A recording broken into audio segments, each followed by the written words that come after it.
Hello and welcome to my YouTube channel, Neutron 570.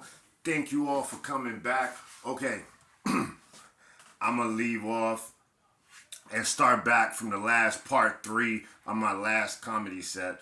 I'm gonna start off because I accidentally hit my tripod button and it stopped, but it actually stopped in a good part, so I'm gonna finish the story. Alright, so, okay, my dad got the phone call. So, here I am. I'm over here thinking, I got away with it, you know? He ain't get the phone call. He never gonna find out about the letter because apparently I threw it in the garbage. Ha! So, meanwhile, he did get the phone call because, like I said, back then they used to send a letter to your house and they used to call. And things was different back then because you know what? Parents back then, they actually disciplined their kids. They weren't out here running around in the streets acting like idiots. And they made sure they walked around with their pants on their waist and not hanging off their booty like they walking around like they jail booty, like they should be holding somebody's pocket in jail or something. But anyway, alright, back to my comedy set. My dad, he got the phone call, and I'm over here thinking, yo, I got away with it. Scott free. I should be good, you know? My dad asked me, okay, how was your day, this and that, and you know, how was school and everything? I was like, yo, everything was good. He was like, oh, are you sure about that? Oh, yeah, my day was great. Back in my mind, I'm like, he ain't never seen that letter. My day was perfect. Need I say, he got the call. So, he got the call, and you know what? He was like, your teacher called me and told me what happened in school and this and that, and said that they sent a letter to the house. And I was like, trying to play stupid, because meanwhile, I already threw it in the dumpster, tore it up too, in lots of pieces. Threw it in the dumpster, and it was one of those dumpsters where it was a big dumpster, and it was like pretty tall. So, if you needed to get something out this dumpster, you was crawling inside this dumpster. My dad, being the man he is, he was like, you know what? What happened to the letter? Because I heard the letter, came to the house, teacher called me. And I was like, okay. I told him what I did. I came clean. I already knew I was caught. I was like, all right. He was like, what you do with the letter? I was like, well, I tore it up and I put it in the garbage bag and I threw it in the dumpster. My dad said, you are crawling in there and getting the bag out and finding the letter and bringing it to me. That was parenting back then, you all. You know? So, I actually did when I jumped in the dumpster, very embarrassing, but I shouldn't have torn up the letter. I should have just been doing what I should have been doing in school in the first place. And now I'm in the dumpster like an idiot, digging for a freaking bag that looks like every bag in the dumpster. So I'm digging and digging and digging. I'm like, oh, I can't find it. I'm in there like this deep in freaking garbage looking for the freaking bag, and I finally found it. And my dad, he told me, he was like, now you'll never throw another letter away now, would you? And I tell you that much, I passed this story on because, you know, that's how it was back then. Okay, I remember another situation. All right, this tattoo on my neck. I remember when I first got that because I was living in my aunt Shirley's house. And love you, Aunt Shirley. I was living in her house and she had, you know, some rules and stuff like that. And she actually did have a rule about tattoos. But, as you see, I got it.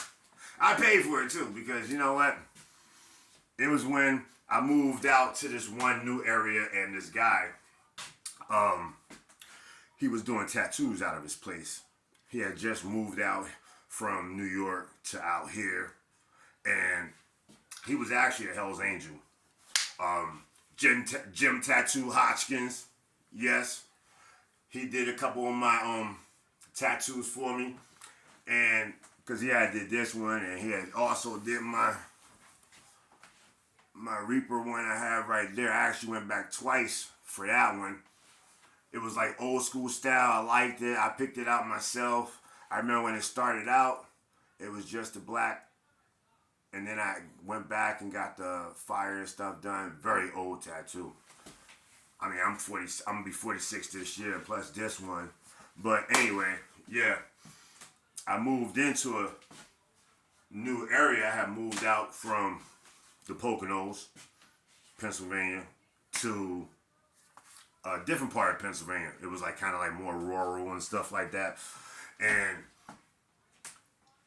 I had a friend, and they knew him because they had got their tattoos from him and stuff like that, because he was trying to establish his tattoo parlor out here because he was transitioning from New York to Pennsylvania. Very good guy. Experience was unforgettable. And I remember sitting there. I came in his house. I was welcomed in his house. Open arms. The guy was great. Hell's Angel jacket hanging in the living room. Harley in the living room underneath it. And he had all his equipment and everything like that in there and stuff. And like I said, I was welcomed into his house. He sat there, did my ink work for me, and very much appreciated to this day. But let's get back to the story. I was not supposed to get this. And my aunt, you know how hard it is to try to hide a neck tattoo when you're not supposed to have one? I was a brave one. That just tells you a little bit about me. You know, I sometimes, used to push the envelope a little bit, And I call myself, I come into the house afterwards, and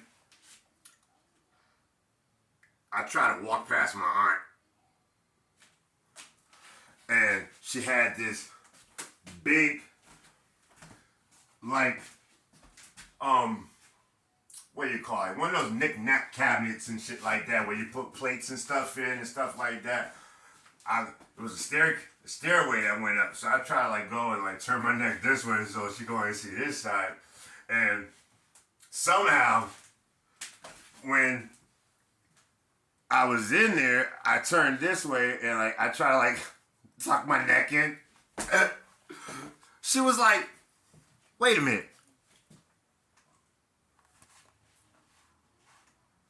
What's that on your neck?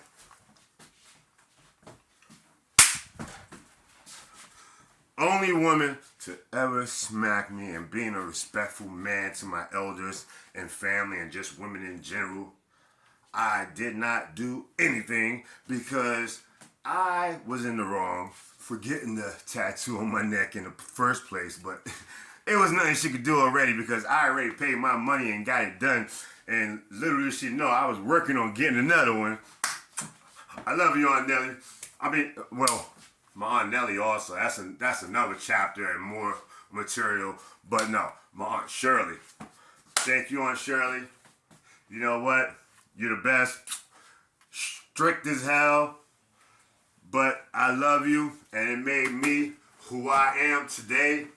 Thank you all for tuning in to my YouTube channel, Neutron570. I love you all.